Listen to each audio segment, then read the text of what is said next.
안녕하세요. 공병호TV의 공병호입니다. 오늘 제가 이동하던 길에 책을 한 권 읽었습니다. 그 책은 스톡홀름에 주재하면서 스칸디나비아 공공정책연구소를 운영하는 최연혁 씨의 작품인데, 좋은 국가는 어떤 국가인가라는 그런 책입니다. 아주 잘 썼습니다. 책도 탄탄하고 아주 멋진 책입니다. 그 책에 이런 내용이 나옵니다. 관용과 그리고 경제적 자유, 그리고 신앙적 자유, 그리고 대타협을 원칙으로 하면서 최초의 글로벌 금융국가를 운영한 네덜란드가 1600년에서 1700년 사이에 200년간 프랑스와 영국의 틈바구 속에서 세계 최강의 국가로서 군림하다가 어떻게 몰락했는가를 잘 다룬 책입니다. 다시 이야기하면 1600년에서 1700년까지 200년간 글로벌 국가로서 압도적인 우위를 차지했던 네덜란드 화란의 실패 요인을 잘 분석한 책입니다. 제가 그 책을 읽으면서 우리나라를 생각하게 됐습니다. 왜 그런가 하니까 최연혁 씨가 그 책에서 네덜란드가 200년 정도의 전성기를 마감한 중요한 요인을 3가지 들었습니다. 그 3가지가 어쩌면 한국에 시사하는 바가 굉장히 크기 때문에 오늘 여러분들에게 말씀을 드리겠습니다. 첫째는 영국이란 국가가 부상했기 때문이다. 다시 이야기하면 한 나라가 몰락하는데 그 나라의 내부적인 요인도 중요하지만 상대적으로 큰 힘을 가진 국가들이 등장할 때 어떤 나라의 몰락이 시작되더라는 점을 지적하고 있습니다. 그 다음에 두 번째는 네덜란드가 무역이나 금융과 같은 주력 산업에 너무 안주해가지고 산업혁명이 부상하면서 등장하게 되는 제조업에 대한 신기술을 받아들이는데 안일했기 때문이다. 이 점도 우리가 한번 눈여겨볼 필요가 있죠. 일종의 산업의 패러다임이 바뀔 때 한쪽에서 특별하게 우세한 위치를 차지했던 국가가 어려움을 처하게 된다는 그런 사실을 네덜란드 소리를 통해서 우리가 이해할 수 있습니다.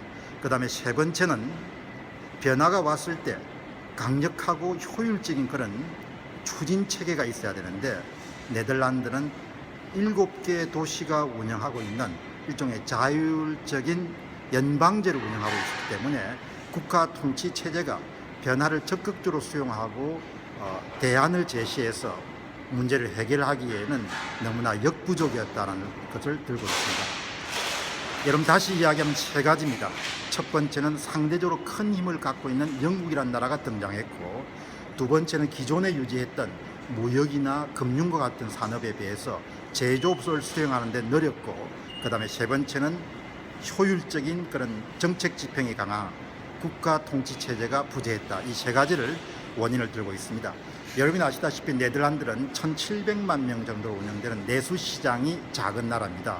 그렇기 때문에 일찍부터 글로벌 시장을 향해서 자신들의 문을 활짝 열어제친 그런 국가 가운데 하나입니다. 이 최연혁 씨가 이 책에서 주장하고 있는 내용 가운데 하나는 네덜란드야말로 전 세계 국가 가운데서도 가장 국민들의 언어 경쟁력이 뛰어난 국가다라는 점을 지적하고 있습니다. 모든 국민의 90%가 영어를 구사할 수 있고, 물론 네덜란드는 모국어입니다. 그 다음에 70%가 독일을 구사할 수 있고, 그 다음에 25%가 프랑스를 구사할 수 있고, 5%가 스페인어를 구사하고 있다고 합니다. 그리고 전 국민들의 70% 이상이 3개국어 이상을 구사할 수 있는 막강한 언어 경쟁력을 갖고 있기 때문에 어떤 변화 속에서도 작은 내수 시장에 안주하지 않고 글로벌 시장을 갈 수 있는 부분을 강조하고 있습니다. 또 저자는 여기에서 전후에 네덜란드가 번영하는 데는 노조가 자신의 이익을 줄이고 임금을 낮추면서 청년 세대와 여성 인구의 노동시장 참가율을 극히 올렸던 부분이 큰 역할을 했다. 다시 이야기하면 최연혁 씨는 강성노조가 자신의 이익만을 지배하는 국가에 대해서 크게 시사하는 바가 크다는 점을 강조하고 있습니다. 여러분, 스톡홀름의 스칸디나비아 정책연구소에 계시는 분이 쓰신 책 좋은 국가는 어떤 국가이란가는 부분에서 화란 사례가 어쩌면은 중국이 부상하고 산업화 시대가 저무는, 그리고 단임제로 인해서 고통을 받고 있는 우리나라가 몰락과 그리고 도약에 어떤 요소를 참고해야 되는 부분을 아주 잘 설명하고 있습니다. 네덜란드가 몰락하는 데 영향을 미쳤던 세 가지의 중요한 요소는 오늘의 한국에도 대단히 시사하는 바가 크다는 점을 여러분들이 강조하면서 방송을 마치겠습니다. 공병호 TV의 공병호였습니다. 여러분 정말 감사합니다.